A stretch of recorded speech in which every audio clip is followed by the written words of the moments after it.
평화의 하나님, 하나님. 일주일 동안 평화로우셨어요? 네.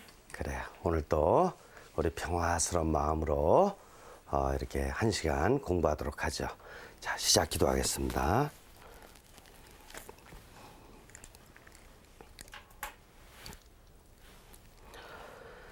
성부와 성자와 성령의 이름으로 아멘. 못 갖춘 꼴. 우리가 사는 건 못 갖춘 꼴에 비길 수 있다. 못 갖춘 꼴은 삼각형이 아니라 마름모 열린 꼴이다. 온 꼴이 들어와 살 수 있는 틈으로 온 꼴에 다 있다. 성부와 성자와 성령의 이름으로 아멘. 무슨 내용이에요? 그래요. 조금 생각을 해야 되겠죠? 제가 좀 그려야 될 것 같아요. 우리가 사는 건 못 갖춘 꼴에 비길 수 있다. 못 갖춘 꼴은 이런 삼각형 꼴이 아니고 한쪽이 트여 있는 열린 꼴이다. 이렇게 얘기하고 있어요.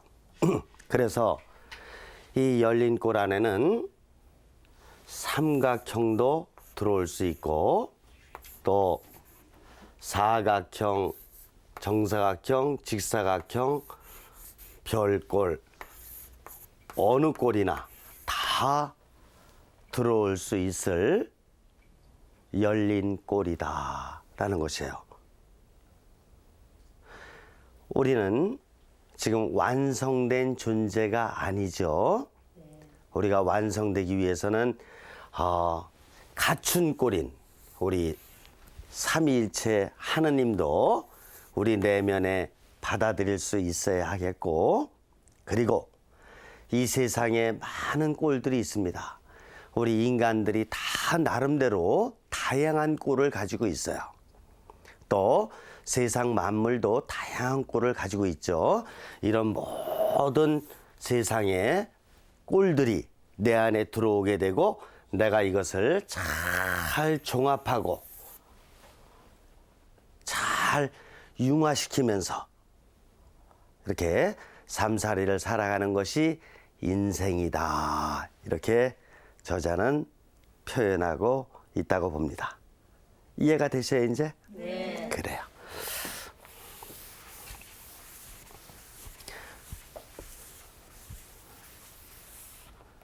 오늘은 3프로그램을 이제 마무리 해야 될 것 같아요.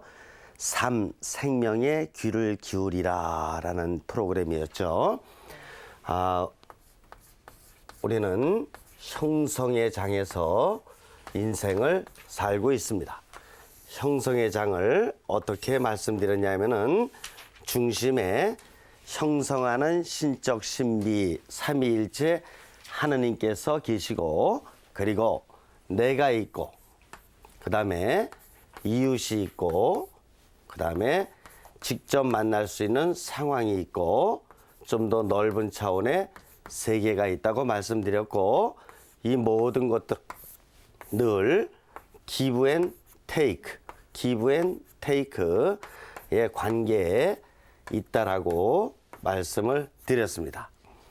나는 이제 형성하는 신적 신비와 또 세상에 널려져 있는 모든 형성의 장 안에서의 만물과 더불어서 인생을 살아가게 되죠. 어떻게 하면 인생을 잘 살아갈 수 있을까? 이것이 우리 인간 모두의 이런 그 가장 중요한 주제일 수밖에는 없죠. 그래서 내가 인생을 잘 살아가기 위해서 무엇보다 나는 내면 형성을 잘 해야 된다라고 했습니다. 내면 형성은 우리 인간이 삼중구조로 되어 있기 때문에 육신과 정신과 마음, 영으로 돼 있다 그랬죠. 그래서 육신으로 받아들인 것을 정신으로 잘 해석해내고 또 영적인 차원까지 끌어올려서 하느님의 뜻까지도 우리가 잘 판단해내는 이런 삶을 살아가기 때문에 조금 내면이 좀 복잡한 과정을 좀 거쳐야 된다. 그래야지만이 하느님의 뜻까지도 우리가 깨달을 수 있다. 이렇게 말씀을 드렸어요.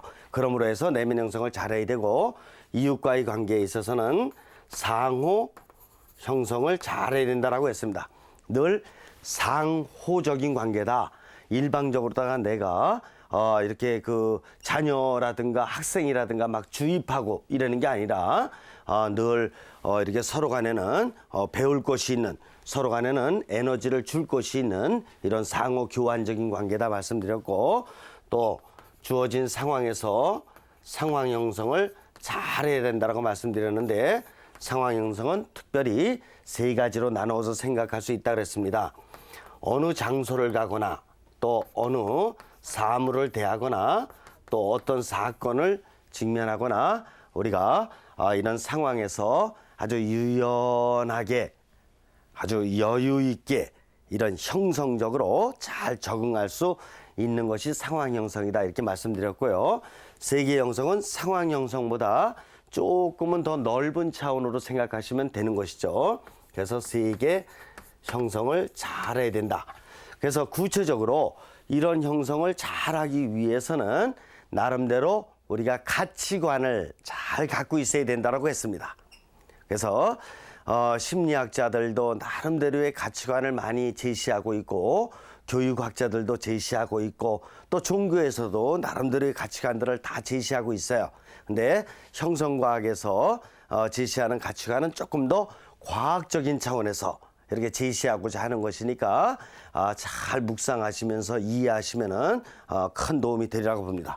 무엇보다도 나와 형성하는 신적 신비와의 관계에 있어서 내가 가져야 될 가치관은 합치의 성향이라고 했습니다.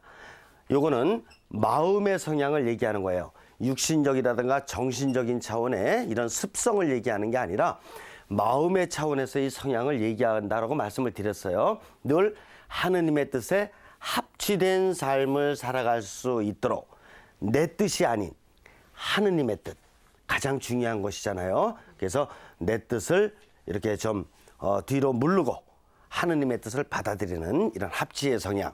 그 다음에 이웃과의 관계에 있어서는 늘 연민의 성향으로 생활을 해야 된다라고 했습니다. 무슨 뜻이냐 하면은 우리 인간들은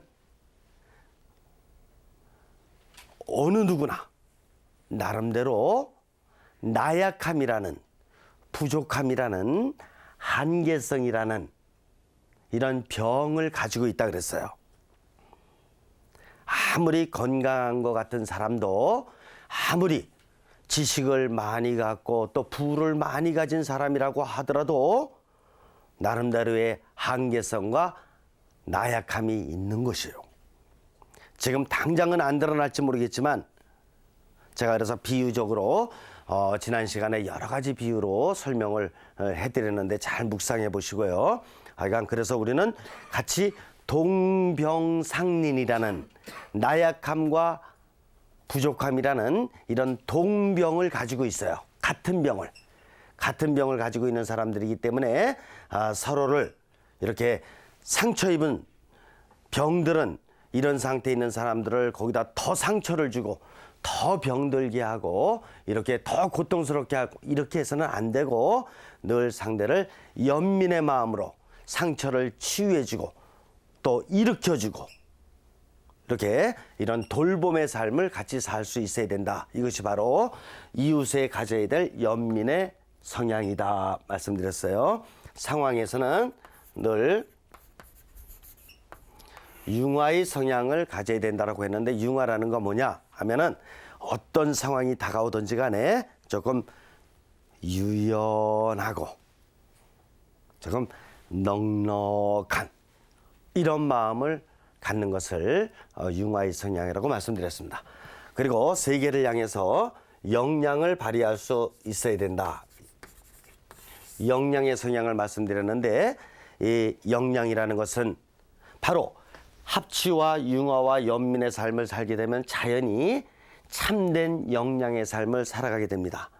그러면 참된 영양 말고 다른 영양도 있느냐? 얼마든지 많죠. 거짓된 영양은 얼마든지 많습니다. 그래서 제가 조금 이따가 이제 강의 내용을 통해서 이제 말씀을 드리겠는데, 우리는 얼마든지 거짓된 영양을 발휘하면서 생활할 수도 있는 것이에요. 위선적인 영양, 자기를 과장하는 영양, 이런 모든 것들은 참된 영양이라고 볼 수가 없는 것이죠.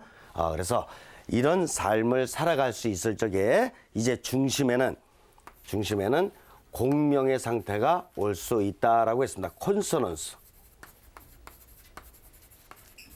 그래서 이제 우리가 공명의 삶, 동양에서는 하모니, 조화다 이렇게 제가 말씀드렸죠.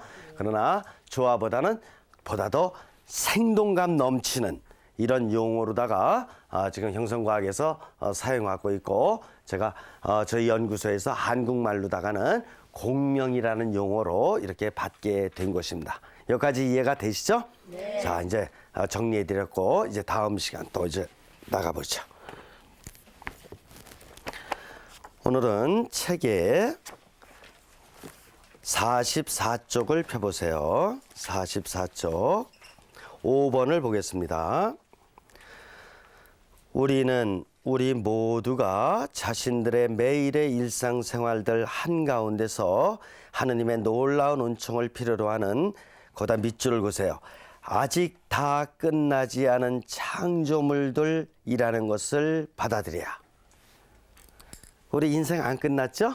예. 아직 안 끝났어요. 그렇기 때문에 우리는 on the way, 늘 길을 가는 도중에 있는 순례자라 이렇게 말씀을 드렸죠. 그렇죠? 이제 언제 끝납니까? 우리 인생이? 그거는 우리를 창조해 주신, 형성하는 신적 신비 하느님만이 알고 계시는 문제예요. 우리는 나 자신의 생명을 내가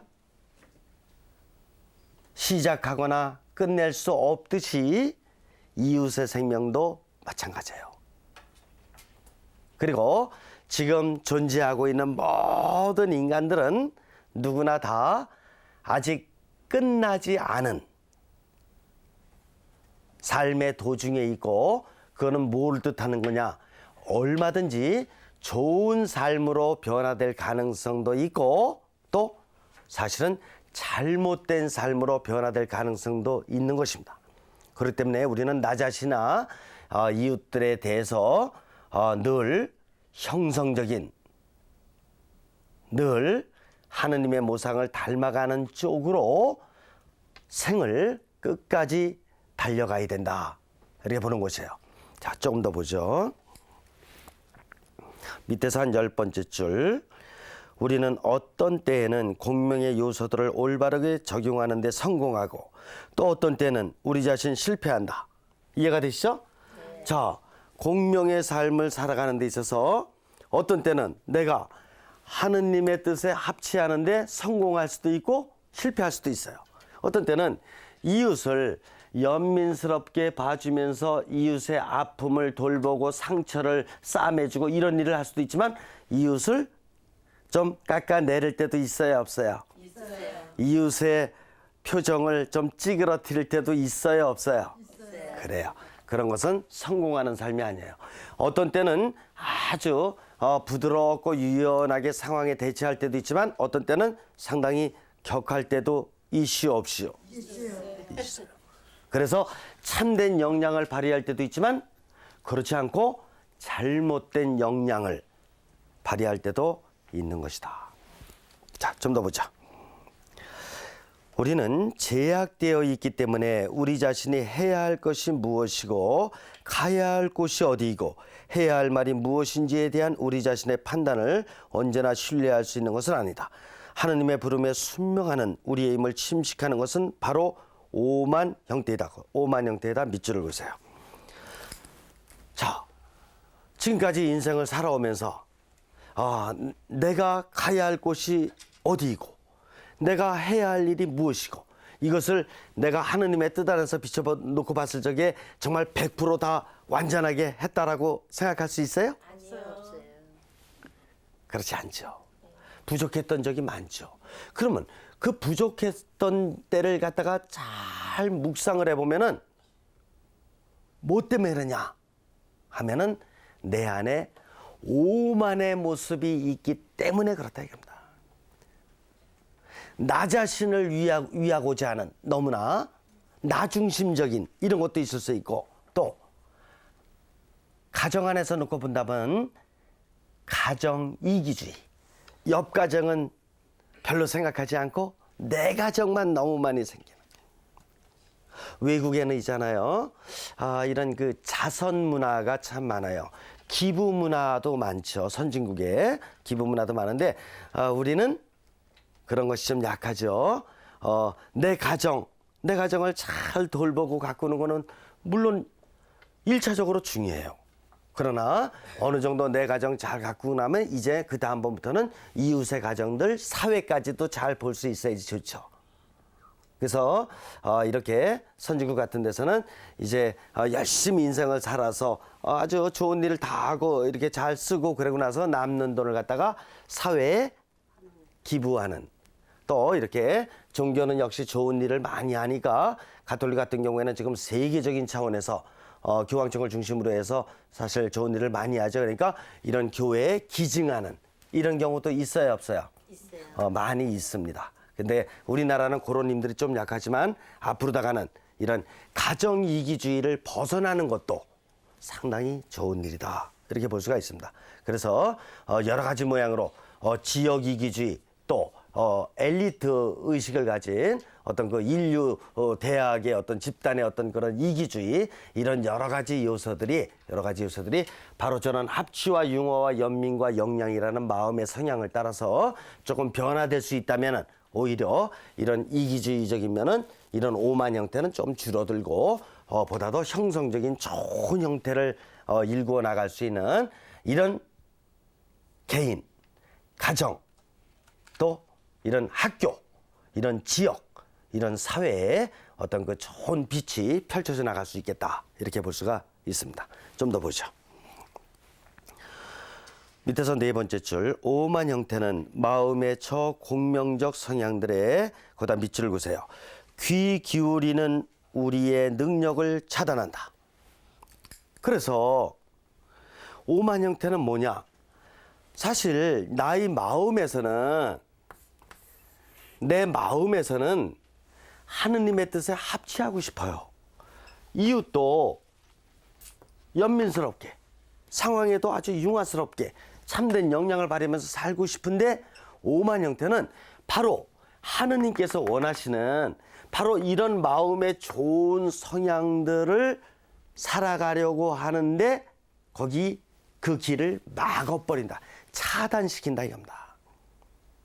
그래서 하느님의 뜻을 그냥 못 느끼도록 내가 그러니까 나의 욕심에 맞고 꽉 사로잡혀 버리도록 또 이웃을 지금 돌봐주려고 그랬는데도 왜 갑자기 왜 그 6달 전에 있었던 그 조그만한 이웃과의 갈등 사건이 생각나냐고?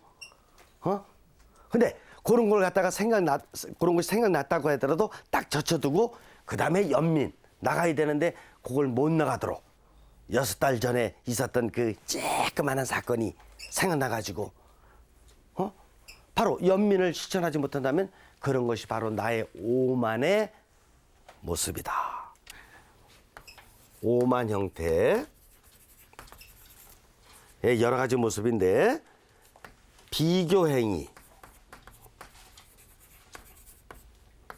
그 다음에 마구잡이식의 다툼 그 다음에 자기 중심으로 내려진 판단의 정당성을 고집하는 태도. 네 번째, 하느님으로부터 받은 선물들과 재능들의 오용.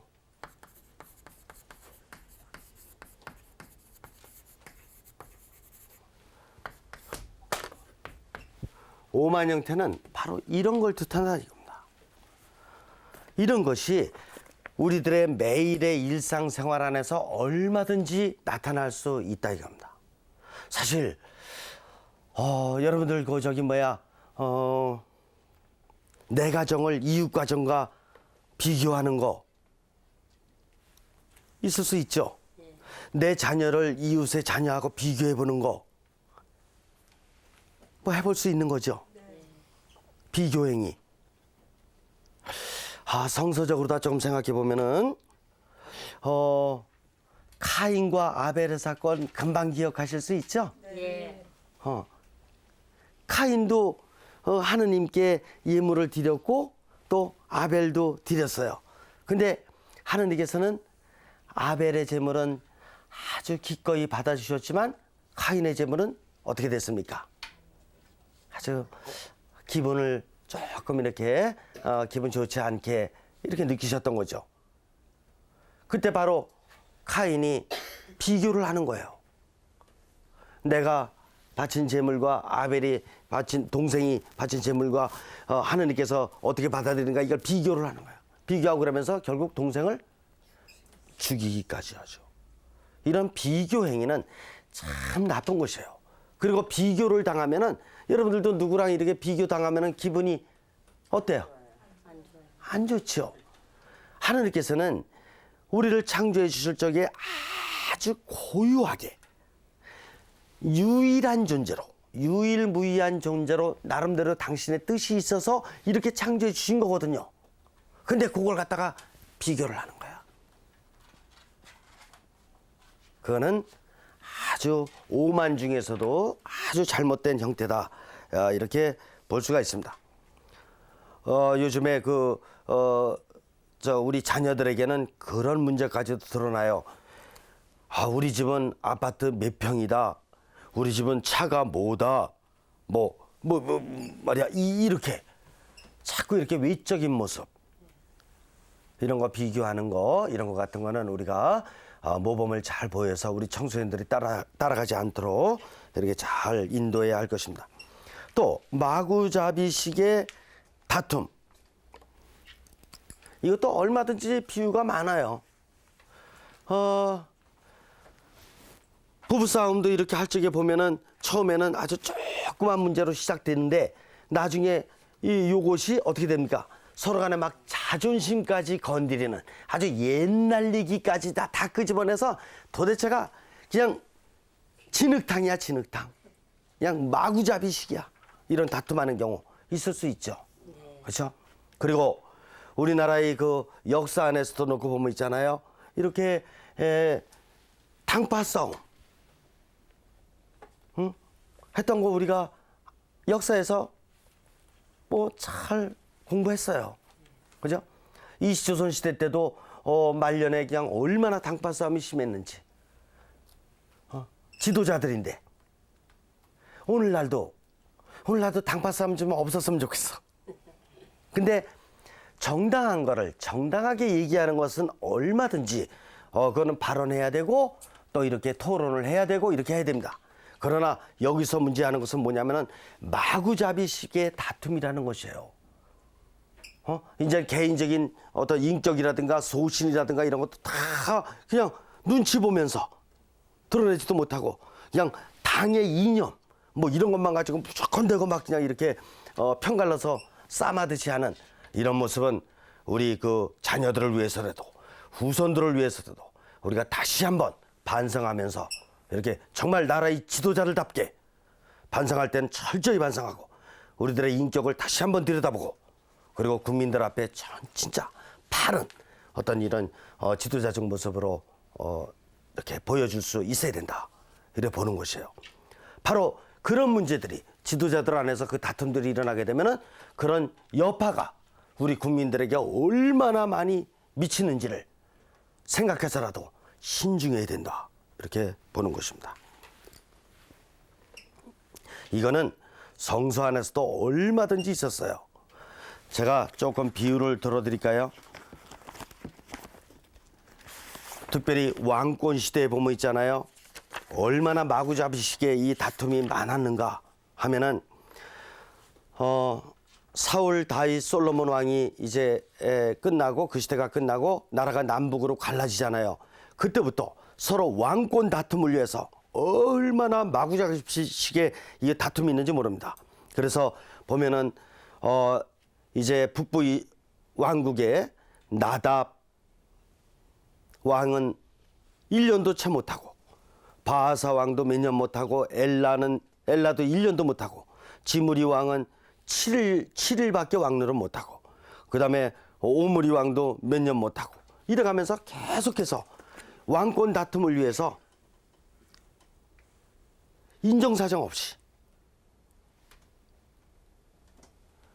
마구잡이식에 상대를 죽여야지만 되는 이런 왕권 다툼이 이스라엘 왕권 시대에 상당히 많이 있었음을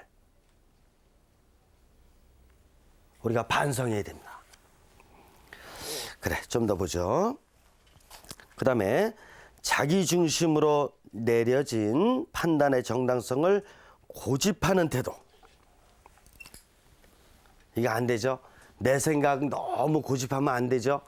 있잖아, 인생을 살아가면서는 형성의 장안에서 다가오는 여러 가지 에너지를 다 받아들이면서 아주 심사숙고하게 판단을 내리고 살아가야 되는데, 내 생각만, 내 판단만 계속 고집한다. 좀 잘못된 거죠. 제가 성서 안에서도 비유를 좀 들어드릴까요? 다윗과 골리앗 이야기 너무 잘 아시잖아요. 그죠? 이스라엘이 아주 그 위기에 처했을 적에, 왜? 블레셋 군 때문에. 블레셋이 굉장히 강한 군대였잖아요. 그러나 그냥 이스라엘 쳐다보니까 이 사울 왕이 막 꼼짝을 못하는 거지. 그때 바로 다윗이 등장하는 거 아니에요? 그래서 다윗이 나가가지고 있잖아, 그 골리앗과의 관계에 있어서 돌팔매 하나로다가 그냥 다 무너뜨리고. 그러니까 사울의 은인이요, 그 다음에 이스라엘 민족의 은인이라고 볼 수 있잖아요. 그런 은인을 잘 대접해줘야 되잖아요. 근데 사울 왕이 어떻게 했습니까? 사울 왕이 다윗을 죽이려고 하잖아요. 그래서 다윗이 도망 다니잖아요. 어디로 도망 다닙니까? 처음에는 뭐 블레셋군, 적군으로다가 도망갔다가, 그 다음에 저 사우디아라비아도 도망갔다가, 그 다음에 요르단강 건너서 또 다른 민족에게 또 도망갔다가, 이렇게 수없이 도망 다니잖아요. 그때 사울 왕의 측근에 충신들도 있었을 것이에요. 왕이시여, 그러시면 곤란합니다. 다윗은 우리 모두의 목숨을 살렸을 뿐만 아니라 다윗이야말로 정말 왕의 가장 훌륭한 충신입니다. 생명까지 내놓으라면 내놓을 것입니다. 다윗을 그렇게 하면 안 됩니다. 이런 충신들이 계속 얘기를 했겠지만 사울 왕이 들었어요, 안 들었어요? 왕이라 그래서 자기 판단만이 가장 옳은 건 줄 알고, 그리고 잘못된 판단을 내렸습니다. 있잖아요. 그런데 그 훌륭했던 그 다윗도 왕이 되고 나니까 바뀌었어요. 왕이 되고 나서 아주 큰 사건 하나 일어난 거 있죠. 그게 바로 뭐예요? 그게 바로 뭐냐면은, 이제 어느 정도 나라를 평정하고 아주 평화의 시대가 왔을 바로 그때예요. 그때 어느 날 어떤 여인을 보는 거지. 그 여인을 보면서 그 여인을 뺏고 싶은 욕심에 그 남편을 어디로 보냅니까? 전쟁터 중에서 아주 살아 들어오지 못할 전쟁터로 보내요. 거기 가면 무조건 죽을 수밖에 없는 곳, 그곳으로 보내요. 그때 충신들이 얘기를 했을 거예요. 왕이시여, 이런 전쟁은 하면 안 됩니다. 이거는 거기 나가는 당신의 부하들을 다 죽이는 거나 마찬가지입니다. 충신들의 이런 좋은 간언을 들을 수 있어야 되는데, 다윗 왕도 그때 고집하는 태도 때문에, 내 생각만이, 내가 왕으로서의 절대 권력을 가졌다라는 이런 생각 때문에 결국 죽이고 말아요. 아주 고집스러운 태도. 진짜 우리가 못 살을 적에는 고집스러운 태도가 안 나타나요. 이거는 지도자급에서 조심해야 될. 학자들도 마찬가지죠. 나름대로 이렇게 열심히 다 공부해서 훌륭한 학자 된 것까지 얼마나 좋습니까? 좋은 거예요. 대단히 훌륭하신 분이에요. 그러나 그분들도 이렇게 회의가 열렸다든가 이럴 적에는 굉장히 조심하셔야 돼요. 사실은 학자들도 그렇기 때문에 이렇게 상대방의 의견 늘 경청하고 아주 신중하게 내 주장만 내가 전공했다 그래서 내 분야만 가장 중요한 것은 아닙니다. 이거는 종교도 마찬가지예요.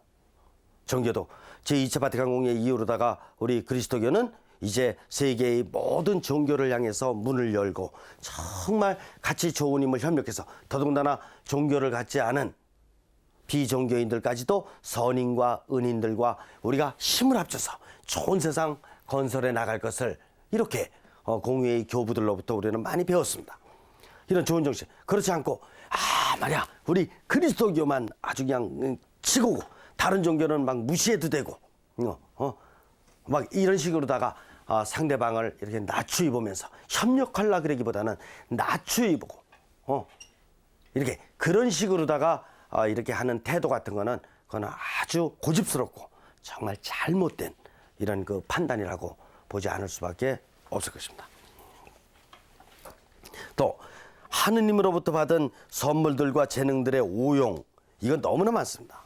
사실 예수님 시대만 보더라도 예수님 시대 바리사 율법학자들 하느님으로부터 은총과 선물을 많이 받았어요, 안 받았어요? 많이 받았지. 많이 받았지. 바리사 율법학자들. 그런데도 어떻게 됐습니까? 자신이 받은 이런 모든 선물들과 재능들을 오용하고 있죠. 남용하고 있죠.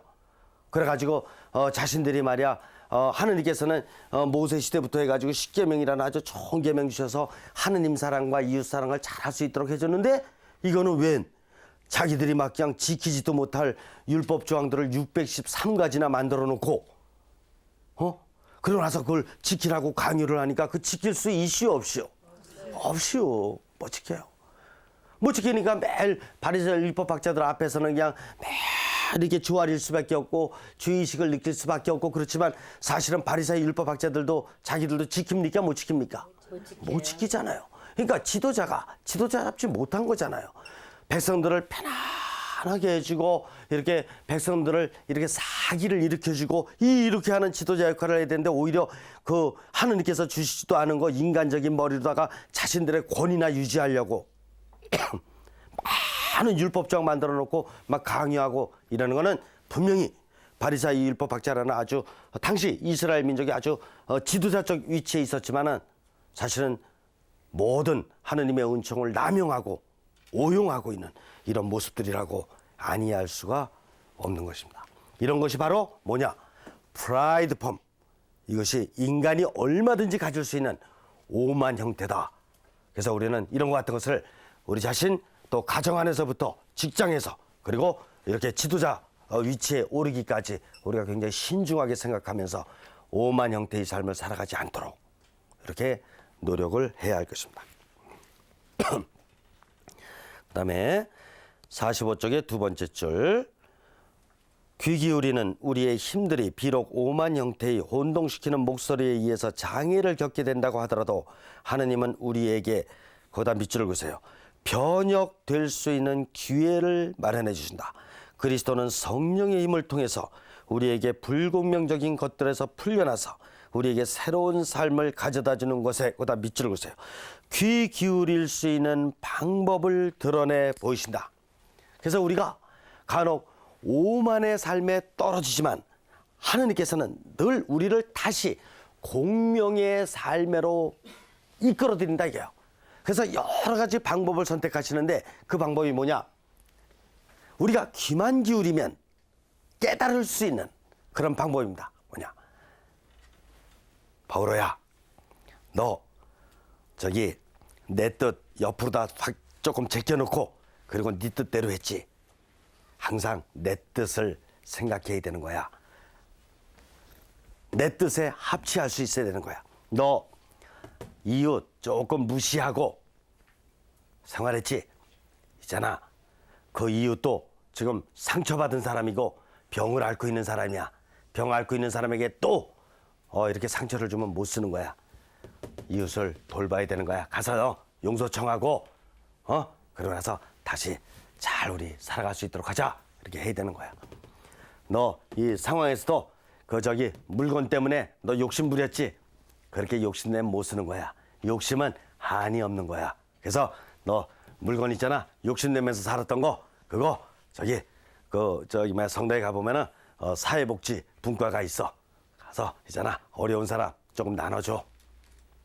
이렇게 해서 여러 가지 방법으로 다시 공명의 삶에로 들어올 수 있도록 하나님께서는 우리를 인도해주고 계신다.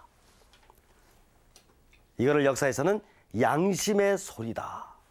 다이나모니언, 양심의 소리라고 이렇게 현자들이 이야기한 적도 있습니다. 이해가 되셔요? 네. 그래요.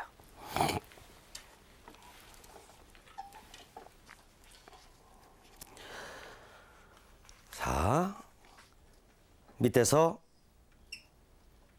7번째 줄, 우리는 새로운 존재들로서 성령에 의해서 일깨워진 정신들과 마음들을 갖추고 모든 사사물물들을 하느님의 영광에 비추어 보기 시작한다. 우리는 매일의 일상성 한가운데서, 거기다 밑줄을 그으세요.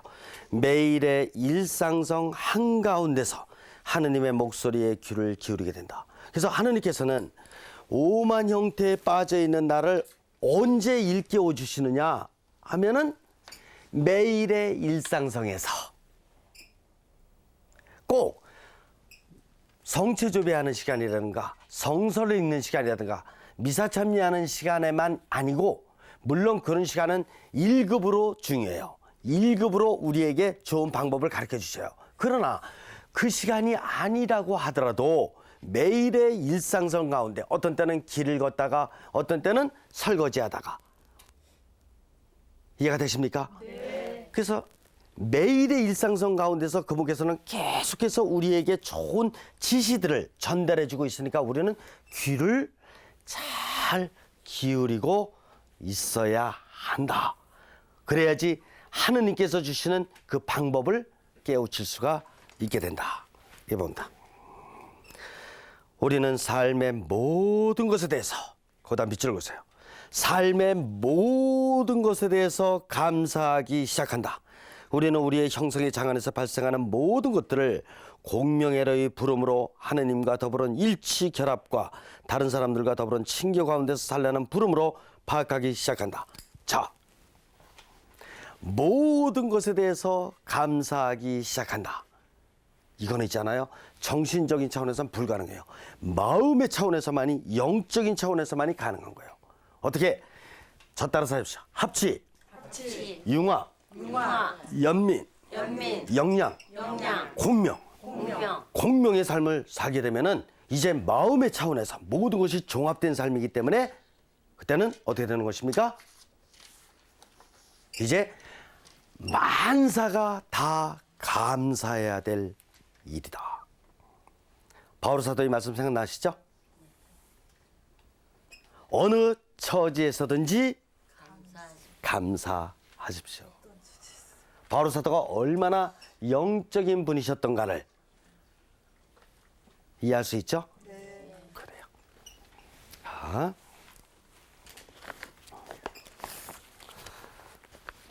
이제 4 프로그램 들어가기 전에 제가 한 가지 글을 발표해 드릴게요. 나의 형성적 사건. 지금부터 나에게 있어서 커다란 전환을 이루고 했던 형성적 사건을 기술하고자 한다. 이 사건은 내가 초등학교 3학년 때 일어난 사건인데 당시에 나의 일기가 이 이야기 서술에 큰 도움을 주었다.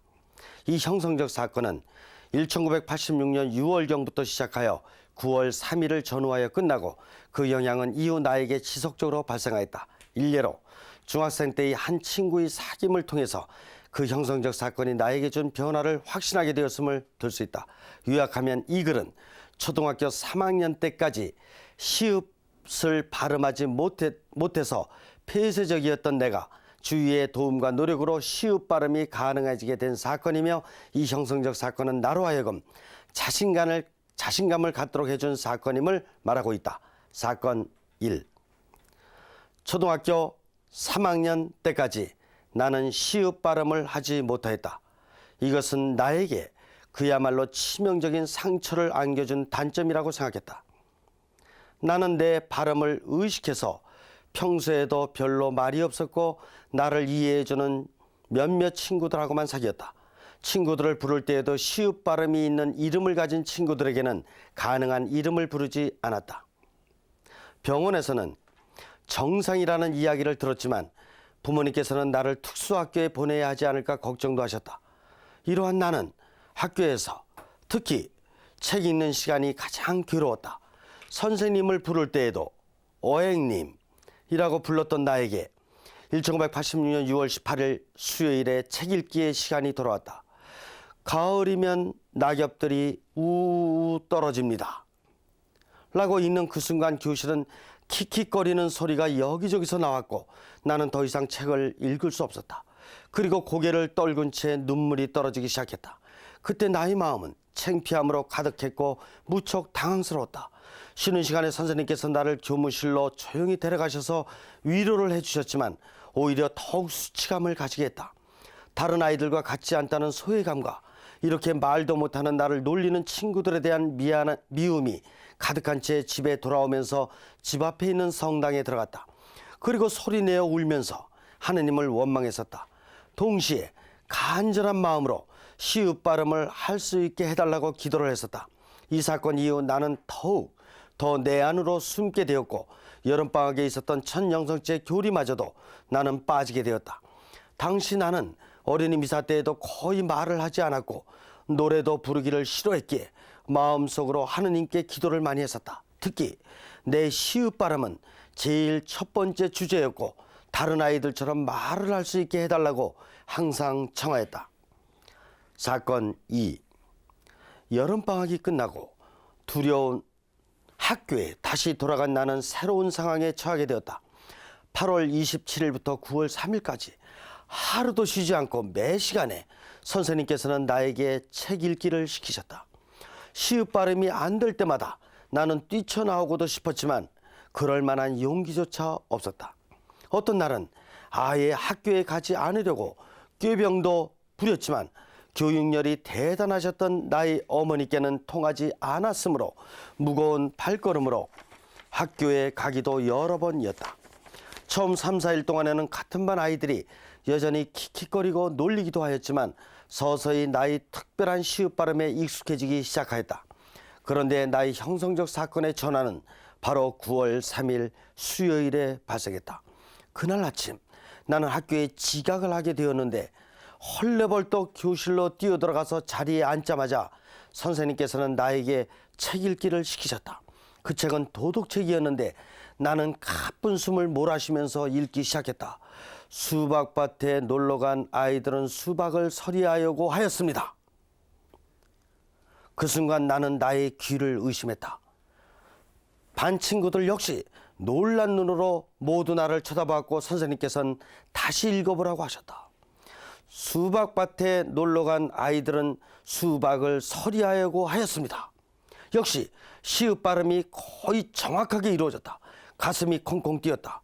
구강 구조상 아무 문제가 없었던 나는 단지 시읒을 발음하는 방법을 제대로 몰랐던 것이다. 그리고 이것을 미리 포기하고 있었기에 말수가 적어졌고 그만큼 시읒 발음이 더욱 어려워졌던 것이다. 하지만 책 읽기의 시간이 2주 정도를 넘어서게 되었고 숨이 가쁜 상태에서 책을 읽자 그 전에 내가 쓰던 시읒 발음 방법이 바뀌게 된 것이고 나의 혀가 보다 쉽게 움직여졌던 것이다. 쉬는 시간에 스타가 되어버린 나는 친구들이 시키는 시읒 발음을 기꺼이 해주었고 이 발음을 하면 할수록 말하는 것에 자신감이 생겨났다. 그날 집에 돌아오면서 이제 내가 시읒 발음을 할 수 있다는 것을 어머니께 어떻게 자랑할지 내내 생각했었다. 당시 유행어 중 하나가 사랑해 였는데 나는 이 말을 하기로 마음먹었다. 그리고 집에 들어서면서 어머니께 엄마 사랑해 라고 외쳤다. 평소에 나라면 분명히 엄마 아랑해 라고 했을 내가 자랑스럽게 엄마 사랑해 라고 말하자 어머니께서 그날은 우리 집안의 경사라고까지 말씀하셨다. 그 주일에 성당에 가서도 미사 때 나는 자신있게 말도 하고 노래도 할 수 있었다. 성부와 성자와 성령의 이름으로 아울러 하느님께 너무나 고마운 마음이 들었다. 이제는 더 이상 내 자신 안으로 숨을 필요가 없었다. 교리를 받으면서도 말없이 홀로 앉아있던 내 모습을 벗어나 오히려 친구들과 장난치면서 떠들기까지 했고, 이듬해 4학년 때 비로소 천정성체를 할 수 있었으며 복사단에도 들어갈 수 있었다. 만일 시읒바람을 계속 못했더라면 내가 천정성체를 할 수 있었을까? 또 이 복사단에도 들어갈 수 있었을까? 나아가 지금의 이 길을 갈 수 있었을까? 결국 이 형성적 사건 이후 나는 보다 넓고 깊은 자유를 찾게 되었다. 나의 혀가 내가 원하는 바람을 해주는데 무척 감사했으며, 학교에서는 친구들로부터 소외를 받고 있다는 생각에서 벗어날 수 있었고, 말하는 것에 자신감이 붙었다. 그리고 2학기 시작 때부터 책 읽기를 매일 시키신 선생님이 너무나 좋아졌고, 6학년 때에는 웅변대회까지 나아가기도 했었다. 또 이 형성적 사건의 영향들 중 하나는 중학생 때 같은 반으로 진학을 온 정신지체를 가진, 특히 언어장애가 심한 친구를 받아들임에 많은 도움을 주었다는 것이다. 이후 나는 학교에서, 동아리에서, 특히 성당에서 활발한 활동을 하게 되었다. 이 학생의 형성적 사건입니다. 초등학교 3학년 때 이 사건이지만 이 학생이 일생을 두고 어떤 영향을 주었는지는 하느님만이 아시는 것입니다. 성부와 성자와 성령의 이름으로 아멘. 못 갖춘 꼴. 우리가 사는 건 못 갖춘 꼴에 비길 수 있다.